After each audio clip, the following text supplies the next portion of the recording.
5인 미만에 대해서는 해고의 사유를 다투지 않아요. 해고 예고수당까지 가면 더 복잡해지지만 쉽게 말씀드리면은 5인 미만 사업장 같은 경우는 근로자의 잘못 상관없이 해고를 하더라도 법적 제한이 없거든요.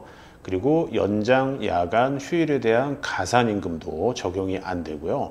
그리고 많이들 알고 계시는 연차 휴가도 5인 미만에는 적용이 안 돼요. 그래서 이거에 대한 어떤 비판도 있지만 5인 미만은 이렇게 노무 관리가 이제 조금 사업주한테 유리하게 되어 있고요. 가상의 사업주가 5인 미만에서 5인 이상으로 전환이 됐다 그러면 연차 휴가도 부여하셔야 되고 연차 수당도 지급하셔야 되고 연장 야간 휴일에 대해서 1.5배 이상의 가산 수당도 지급을 하셔야 되고 근로자분들을 사업주 임의대로 해고를 할 수가 없습니다. 법이 이렇게 5인을 기준으로 이원화 시켜놓고 있기 때문에 그 부분을 잘 추려서 근로계약서를 꼭 잘 쓰시는 게 인사노무관리의 이제 시작이라고 보시면 돼요. 근로계약서 같은 경우는 고용노동부 홈페이지에 가시게 되면요. 표준 근로계약서라는 게 있어요. 정규직과 비정규직의 외국인 근로자까지 하는 표준 근로계약서가 있거든요.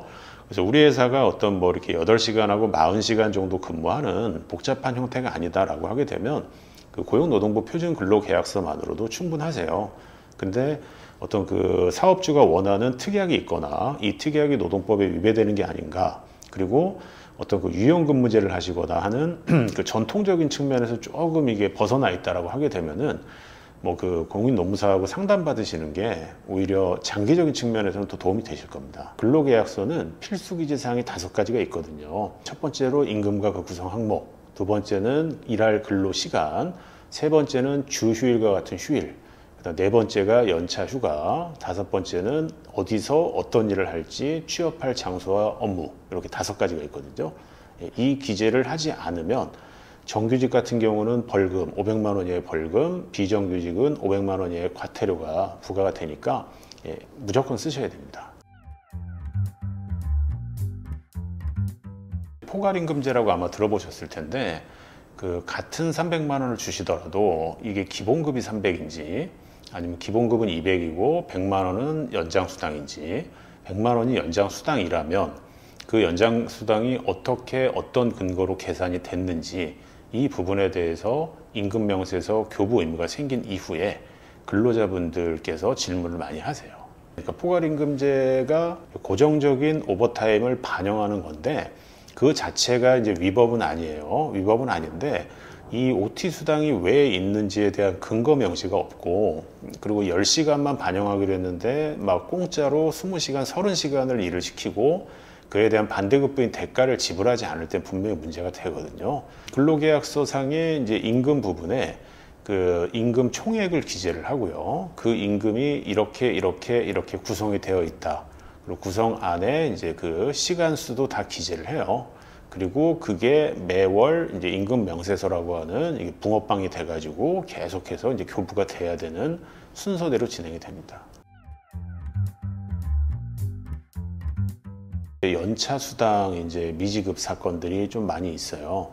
그러니까 연차가 이제 소진을 시키려면 딱 3개밖에 없거든요. 돈을 주시거나 휴가를 실제로 보내시거나 아니면은 사용 촉진이라는 걸 해야 되는데 그 사용 촉진을 구두상으로 한 거예요. 그냥 언제까지 쓰세요, 안 그러면 소멸합니다 하고 말만 한 거거든요. 근데 근로기준법에는 엄청난 절차들이 있습니다. 그걸 지키지 않으면 연차는 소멸하지 않고, 소멸하지 않는다라는 건 휴가로 남아있다가 언젠가 돈으로 바뀐다라는 거거든요. 그럼 근로자분들은 당연히 연차 수당을 원하실 거고, 사업주는 나 사용 촉진했다 이렇게 얘기하는 경우가 있어요. 요게 이제 퇴사 단계에서 좀 비일비재하게 발생하는 사건의 유형이에요. 1차 촉진이 있고 2차 촉진이 있는데 2차 촉진이 이제 쉬운 말로 하면 최후 통첩을 하는 거예요. 그래서 11월 19일 날 쓰세요라고 하면은 그날은 출근을 하시면 안 되거든요. 근데 출근을 했을 때 저는 이제 일 시키지 않을 테니까 집에 가세요라고 명시적으로 의사 표현을 하게 되면은 그거는 이제 사용 촉진을 적법하게 한 걸로 간주가 되는데, 이러한 것들을 구두상으로만 그냥 하고 그게 맞다라고 생각하시는 분들이 꽤 많이 계시거든요. 근데 이제 그 부분은 다 절차가 있기 때문에 그 절차를 지키시지 않으면은 효력이 없습니다.